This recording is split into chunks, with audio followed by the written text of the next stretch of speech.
स्वागत है प्यारे बच्चों, आप सभी के एक नई वीडियो में। यदि आप सभी क्लास 7 में है तो ये वीडियो आप सभी के लिए बहुत ज़्यादा महत्वपूर्ण होने वाली है। इस वीडियो के अंदर मैं आप सभी को अभ्यास 7 के सभी क्वेश्चनों को सॉल्व कराऊंगा। इसके अंदर जितने भी क्वेश्चन है वो बहुत ही ज़्यादा इंपॉर्टेंट है, इसलिए आपको एक एक क्वेश्चन को बड़ी बारीकी से समझना है। इसके अलावा जितने भी पीछे एक्सरसाइज हैं सबको मैंने एक तरफ से कंप्लीट करवा दी और उसकी प्ले बनाई है। प्ले आपको डिस्क्रिप्शन बॉक्स में भी मिल जाएगी, आप हमारे चैनल पर जाएंगे वहाँ पर भी मिल जाएगी। तो आप प्ले के माध्यम से सभी बुक ये जो पूरी बुक है इस पूरी बुक को एक तरफ से पढ़ सकते हो। ठीक है, चलिए अब हम देखते हैं इसके अंदर हमारा पहला क्वेश्चन क्या दिया गया और इसको किस प्रकार से सॉल्व करेंगे। तो पहला क्वेश्चन दिया गया है, वर्तमान में कर मुक्त आय की सीमा क्या है। मतलब आपको यहाँ पर बताना है वर्तमान में कर मुक्त आय की सीमा क्या है। तो सबसे पहला चीज़ आपको समझना होगा कर का मतलब क्या होता है। तो कर का मतलब देखिए टैक्स होता है। क्या होता है? टैक्स होता है। तो ये टैक्स क्या चीज़ है इसको आइए समझते हैं। जैसे यहाँ पर देखिए कर के प्रकार मतलब टैक्स के प्रकार। ठीक है, जैसे यहाँ पर प्रत्यक्ष कर मतलब डायरेक्ट टैक्स इंग्लिश होगा। अब देखिए टैक्स किसे कहते हैं, जैसे हम सरकार को कुछ पैसा कमाते हैं तो उस पर हम सरकार को टैक्स देते हैं। ठीक है, चाहे आप पैसा कमाओ या आप किसी भी चीज़ को, अब तो ऐसा हो गया है अगर आप कोई भी चीज़ खरीदते हो तो सरकार को टैक्स देना पड़ेगा। ठीक है, चाहे आप होटल में खाना खाओगे उसका भी देना पड़ेगा। इसके अंदर क्वेश्चन आएगा अभी आप देखिएगा। ठीक है, जैसे आप कोई चीज़ खरीद रहे हो, मेज कुर्सी खरीद रहे हो तो उस पर भी सरकार को टैक्स देना है। जैसे आप खाने की चीज़ खरीद रहे हो, कोई भी चिप्स खरीद रहे हो, कोई भी बिस्किट खरीद रहे हो तो उस पर भी कुछ परसेंट टैक्स सरकार को जाता है। ठीक है, अब देखिए यहाँ पर समझिएगा आपसे क्वेश्चन में क्या पूछा जा रहा है। तो क्वेश्चन को फिर से ध्यान समझिए। तो कह रहा है वर्तमान में कर मुक्त आय की सीमा क्या है। मतलब अगर कोई व्यक्ति है जो कि कर नहीं दे रहा है, उसका मतलब आपको वो कितना पैसा कमा रहा है। या ऐसे भी कह सकते हो कि अगर आपको कर नहीं देना है, टैक्स नहीं देना, तो आप कितना पैसा कमाएंगे तो आपका टैक्स नहीं लगेगा। ठीक है, तो देखिए यहाँ पर अगर आप दिया गया है पहला नंबर वार्षिक आय, मतलब एक साल के अंदर अगर आप 2.5 लाख रुपए कमा रहे हो तो आपका शून्य टैक्स लगेगा, मतलब कोई टैक्स नहीं देना पड़ेगा। ठीक है, यही आपका आंसर भी होगा। अगर आप एक साल के अंदर 2,50,000 रुपये कमा रहे हो तो आपका कोई भी टैक्स नहीं लगता है। उसके अलावा देखिए अगर आप एक साल के अंदर 2,50,000 से 5 लाख के बीच में कमा रहे हो तो आपका 5% टैक्स लगेगा। अगर आप साल के अंदर एक साल में 5 लाख से 10 लाख कमा रहे हो तो आपका 20% टैक्स लगेगा। उसके अलावा आपका देखिए चौथा नंबर दिया गया है, अगर आप एक साल के अंदर 10 लाख से ज़्यादा कमा रहे हो तो आपका 30% टैक्स लगता है। ठीक है, ये सारी चीज़ें दी गई हैं, इसको बड़े ध्यान समझिएगा। अब यहाँ पर पहला नंबर आपका आंसर हो जाएगा, लेकिन इसको लिखेंगे कैसे आइए इसको समझ लेते हैं। तो देखिए प्यारे बच्चों आपको इस तरह से लिखना होगा। ठीक है, आंसर में वर्तमान में कर मुक्त, कर यानी क्या होता है टैक्स। ठीक है, मुक्त यानी हमारा जब टैक्स नहीं लगता है उसकी सीमा होती है 2,50,000 वार्षिक। ठीक है, क्या होती है इस तरह से आप बोलोगे वर्तमान में कर मुक्त आय की सीमा 2,50,000 वार्षिक है। मतलब अगर आप साल के अंदर 2,50,000 रुपये से कम कमा रहे हो तो आपका कोई भी टैक्स नहीं लगेगा। ठीक है, या आपके घर में कोई भी 2,50,000 से ज़्यादा कमा रहा है तो उसका टैक्स लगेगा। ठीक है, ध्यान रखिएगा, इससे कम रहेगा तो नहीं लगेगा, इससे ज़्यादा रहेगा तो लगेगा। तो यही आपका आंसर होगा। अगर आपको टैक्स नहीं देना है तो आपका साल का जब आप पूरा पैसा जोड़ोगे 2,50,000 ही होने चाहिए। ठीक है, चलिए अब सेकंड नंबर क्वेश्चन देखते हैं क्या दिया गया और उसको किस तरह से सॉल्व करेंगे। तो सेकंड नंबर क्वेश्चन आपको दिया गया है, केशव की मासिक आय 20,000 है, बताइए केशव की वार्षिक आय का योग, वार्षिक आय कर के योग है या नहीं। ठीक है, तो यहाँ पर वार्षिक आय कर के योग है कि नहीं, मतलब इसके अंदर पूछ रहा है कि जो केशव है उसको टैक्स देना पड़ेगा या नहीं देना पड़ेगा। ठीक है, तो वो क्या कर रहा है, एक महीने का 20,000 कमा रहा है, तो आपको बताना है केशव टैक्स देगा या नहीं देगा। ठीक है, उसको देना चाहिए या नहीं देना चाहिए। चलिए अब हम देखते हैं। तो इस नंबर क्वेश्चन में देखिए सेकंड नंबर वाले में आपको केशव की मासिक आय दी गई है। तो लिखेंगे केशव की मासिक आय। ठीक है, तो मासिक आय पर बच्चों क्या है केशव की, तो 20,000 रुपये महीने का वो कमा रहा है, तो यहाँ पर 20,000 हम लिख देंगे। ठीक, इस तरह से। अब इसके बाद देखिए पैर बच्चों यहाँ पर आपको वार्षिक आय निकालनी होगी केशव की। तो वार्षिक आय कैसे निकालेंगे इसके लिए ध्यान से देखिए। तो वार्षिक आय मतलब एक महीने का वो कितना कमा रहा है, एक महीने का वो 20,000 कमा रहा है। तो एक साल में कितने महीने होते हैं टोटल, तो 12 महीने होते हैं। तो 12 महीने में कितना कमाएगा इसका गुणा कर दीजिए। तो गुणा करोगे आप तो इसका आ जाएगा आपका 12 दूनी 24, तो मतलब 2,40,000 कमाएगा। कितना कमाएगा पूरे साल में, 2,40,000 कमाएगा। अभी मैंने आपको बताया कि वर्तमान में कर मुक्त आय की सीमा क्या है, 2,50,000। मतलब 2,50,000 से कोई कम कमाएगा, चाहे 1 रुपये भी कम हो, तो उसको कर नहीं देना है, टैक्स नहीं देना है। तो देखिए केशव कितना कमा रहा है, यहाँ पर 40,000 कमा रहा है, इसलिए केशव को क्या करना पड़ेगा, टैक्स नहीं देना पड़ेगा क्योंकि इससे कम है। ठीक, तो यहाँ पर हम लिख देंगे केशव वार्षिक आय, केशव वार्षिक आय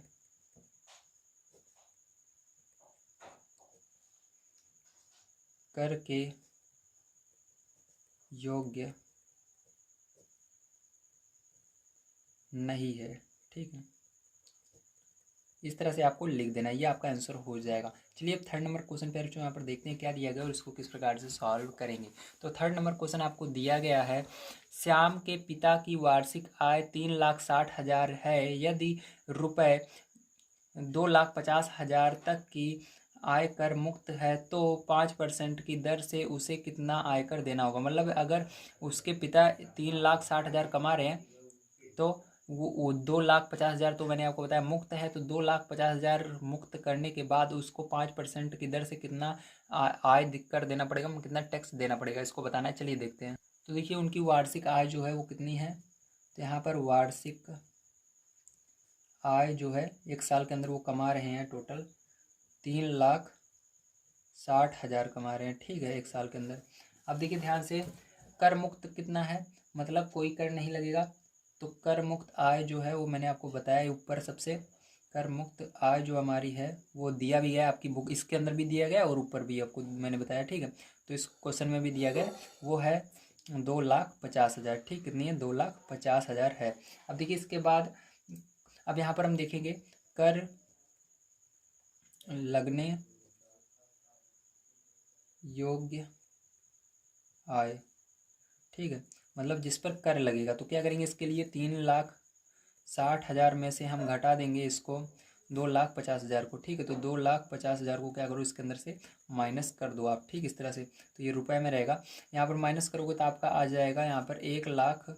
ठीक है, 10,000 कितना आ जाएगा, 1,10,000 आ जाएगा। अब 1,10,000 का निकालना है कि 5%, क्योंकि आपकी बुक में भी दिया गया है 5% उसका क्या लगेगा, इस पर टैक्स लगेगा। ठीक है, 1,10,000 पर। तो चलिए इसका टैक्स निकाल लेते हैं 5% की दर से। तो यहाँ पर क्या करोगे आप, तो इस साइड बढ़िया तरीके से देखिए, तो यहाँ पर क्या करना है आपको, इस तरह से लिखना है 1,10,000। ठीक है, अभी का 5% टैक्स आपको देना है। ठीक है, तो यहाँ 5%,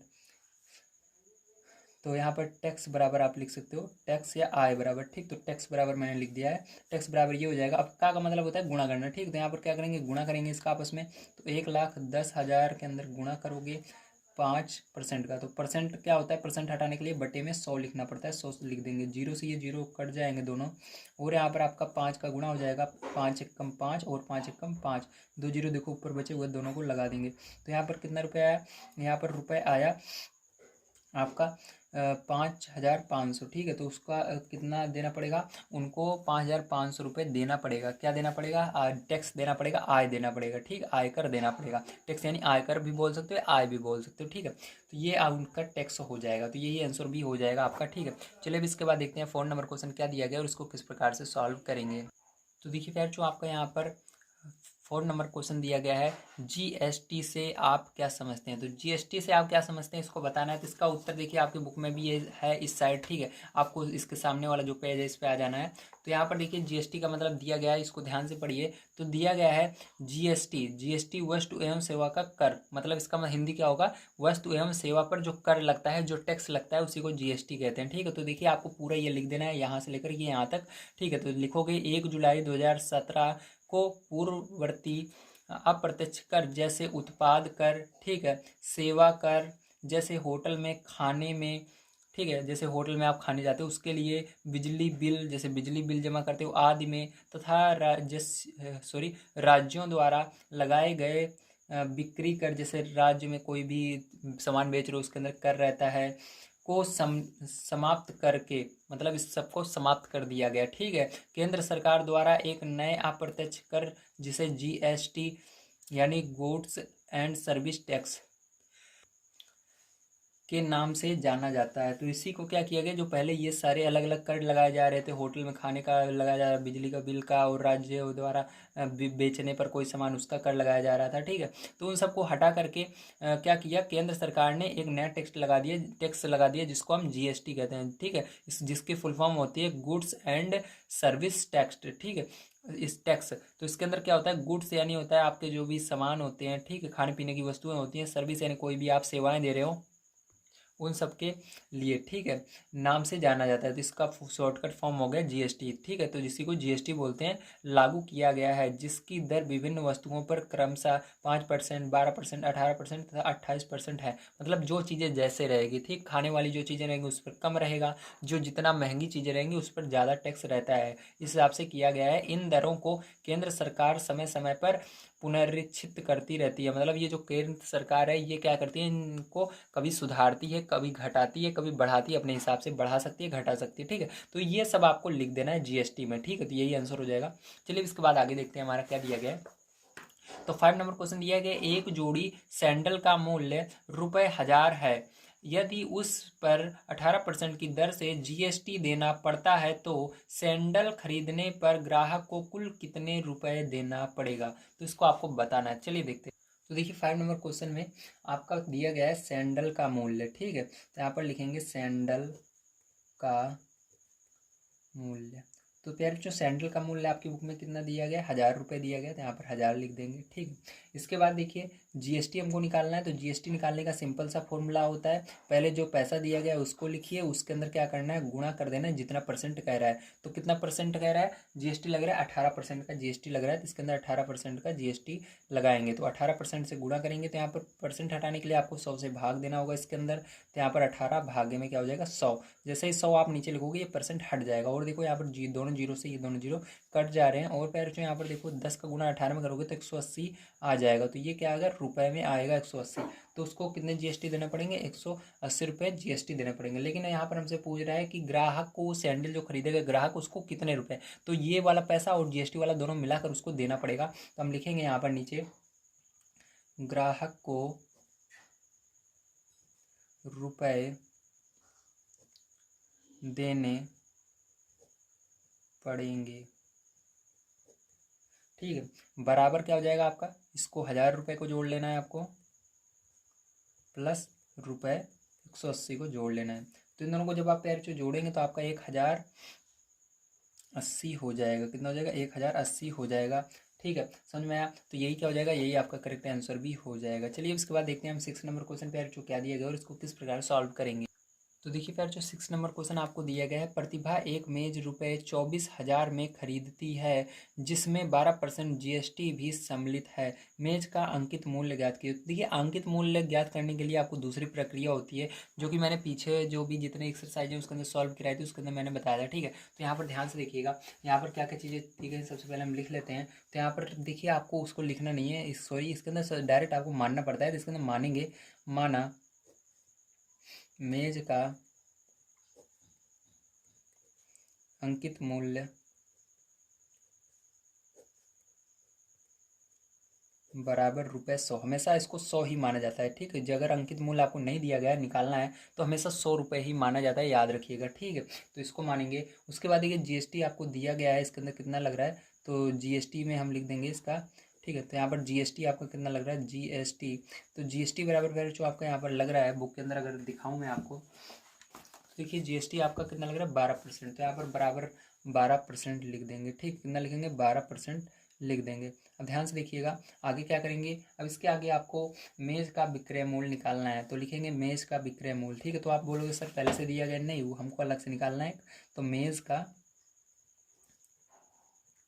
विक्रय मूल्य, ठीक है, इस तरह से लिखेंगे आप। उसके बाद देखिए फिर जो आप क्या करेंगे, यहाँ पर इसको जोड़ लेंगे, 100 को और 12 को, भले इसके अंदर परसेंट लगा है लेकिन आपको इसको निकालने के लिए परसेंट हटा करके जोड़ना है। तो 100 प्लस 12 जोड़ लेना है, तो आपका कितना आ जाएगा, रुपये आ जाएगा, ठीक है। रुपये यहाँ पर भी लगा देते हैं, 112 आ जाएगा, ठीक। तो ये क्या हो गया, विक्रय मूल्य हो गया। अब ध्यान से देखिए, अभी आपको क्या करना है, अभी आपको जो कह रहा था वो आंसर नहीं आया, उसको लाने के लिए आगे और आपको कुछ काम करने हैं इसके अंदर। तो यहाँ पर अब लिखेंगे,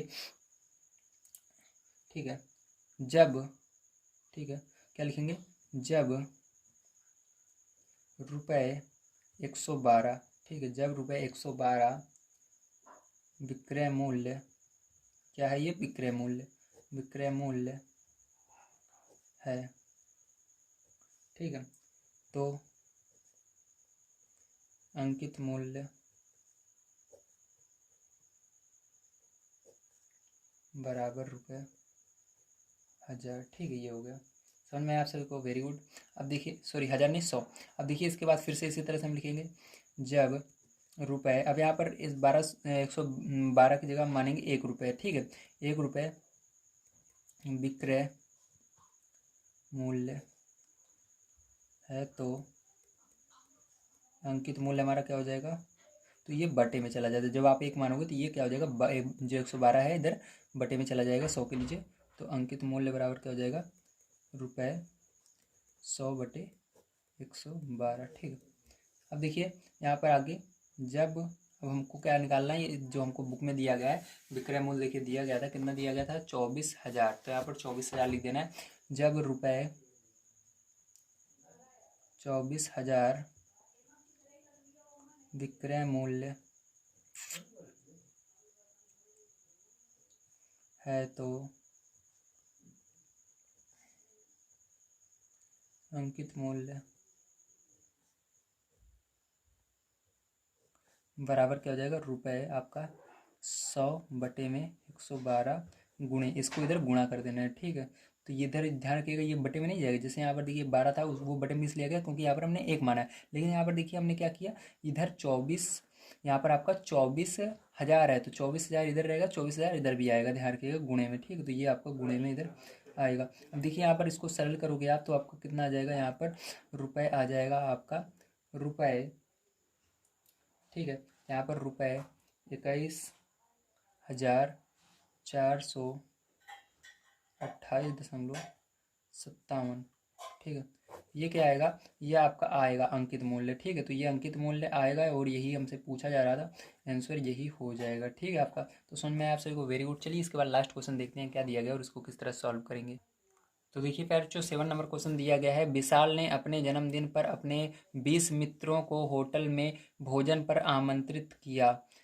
भोजन पर रुपये 5,000 खर्च हुए, इसके अतिरिक्त 18% GST भी चुकाना पड़ा। विशाल को अपने प्रत्येक मित्र के लिए भोजन पर कितना व्यय करना पड़ा, मतलब एक एक मित्र का बताना है, एक मित्र पर उसने कितना खर्च किया। एक एक इस तरह से 20 मित्र थे। ठीक है, तो एक मित्र का आपको निकाल कर बताना है कि एक मित्र कितना रुपये खर्चा आ रहा है एक मित्र का। ठीक है, एक एक मित्र का कितना खर्चा आएगा। चलिए अब देखते हैं इसको हम। तो इसके अंदर देखिए क्या क्या चीज़ें आपको दी गई हैं, सबसे पहले हम लिख लेते हैं। तो यहाँ पर आपको दिया गया है 7 नंबर क्वेश्चन में, सबसे पहले तो 20 मित्रों के भोजन का खर्च। ठीक है, दिया गया है आपको, तो 20 मित्रों के भोजन का खर्च।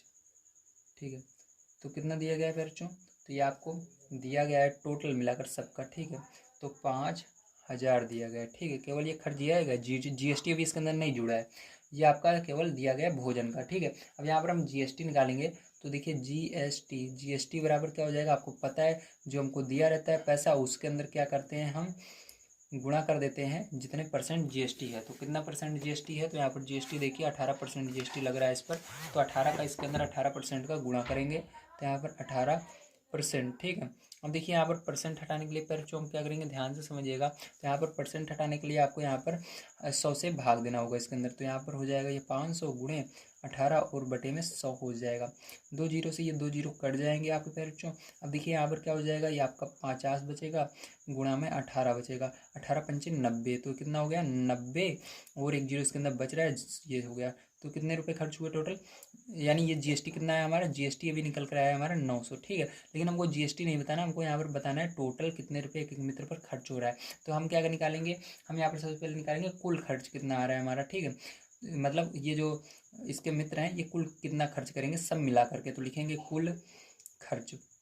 तो देखिए भोजन पर कितना खर्च हो रहा था, भोजन पर रुपये 5,000 खर्च हो रहे थे, और GST भी इसके अंदर जुड़ जाएगा, मतलब 900 GST आ गया हमारा। इनको जोड़ लोगे तो 5,900, कितना 5,900 टोटल इनका खर्चा हो रहा है। कितना हो रहा है, 5,900 खर्चा हो रहा है। लेकिन हमको अब यहाँ पर एक सब का नहीं बताना है, एक एक मित्र का बताना है अलग अलग से। ठीक, मतलब एक मित्र पर कितना खर्चा आ रहा है उसका। तो एक मित्र पर खर्चा आ रहा है, इसके लिए टोटल कितने मित्र हैं उसको देखना होगा। तो देखिए टोटल उसके पास कितने मित्र हैं, 20 मित्र हैं। ठीक, तो यहाँ पर हम लिखेंगे प्रत्येक मित्र का खर्च, ठीक है। इस तरह से अब देखिए आपको क्या करना है, प्रत्येक उसके 20 मित्र थे तो आपको इसको भाग दे देना है इसके अंदर 20 से, ठीक है। तो यहाँ पर हम लिखेंगे 5,900 भागे 20, तो 20 से भाग दोगे 0 से 0 कट जाएगा, और 2 से इसके अंदर जब आप भाग दे लोगे तो आपका यहाँ पर आ जाएगा 295 रुपये। कितना आएगा? 295 रुपये आ जाएगा, और यही आंसर भी हो जाएगा। उम्मीद है आप सभी को समझ में आया होगा किस तरह से आपको ये एक्सरसाइज सॉल्व करनी थी। तो कल की वीडियो में मैं आप सभी को इसके आगे जो आपकी एक्सरसाइज है दक्षता अभ्यास 7 इसको पूरा कंप्लीट कराऊंगा। अगर आप सभी ने अभी तक चैनल को सब्सक्राइब नहीं किया है तो जल्दी से चैनल को सब्सक्राइब कीजिए। कल की वीडियो आप सभी के लिए बहुत ज़्यादा इंपॉर्टेंट है। इसके अलावा अगर आपने पीछे की वीडियो नहीं देखा है तो मैंने सबको एक तरफ से समाप्त कर दिया है, बढ़िया तरीके से पढ़ाया है। आपको उसकी प्लेलिस्ट हमारे डिस्क्रिप्शन बॉक्स में मिलेगी, या आप हमारे चैनल पर जाएंगे तो वहाँ पर भी मैंने प्लेलिस्ट लगाई हुई है, आपको मिल जाएगी। आप बड़े आसानी से सभी एक्सरसाइजों को पढ़ सकते हैं और बढ़िया तैयारी कर सकते हैं। तो वीडियो देखने के लिए धन्यवाद। आप सभी का दिन शुभ हो। Thank you very much.